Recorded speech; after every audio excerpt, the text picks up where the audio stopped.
విశ్వదాభిరామ నెరవేమన్నాడు.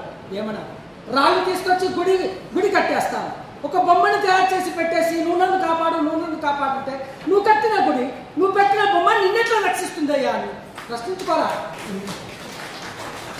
శిలను ప్రతిమగా చేసి చీకటింటని పెట్టి మొక్క వద్దు వెర్రి మూడులారా జీవులందే కానీ శిలలందు లేదని 16-17 శతాబ్ద కాలంలో వేమన చెప్తుంటే, ఒక ఆధునిక సమాజంలో గుడ్డు లేక అల్మడించి చస్తుంటే వాడి గురించి పట్టించుకునే వాళ్ళు కానీ గుళ్ళు, గోపురాలు, చర్చలు, మసీదులు కట్టే పనిలో ఉన్నది దేశంలో రాజకీయ నాయకులు.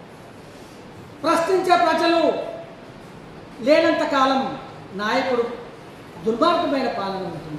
నిరంకుశ పాలకుడు కంటేను అలసత్వంలో ఉన్నటువంటి ప్రజలు అత్యంత ప్రమాదం.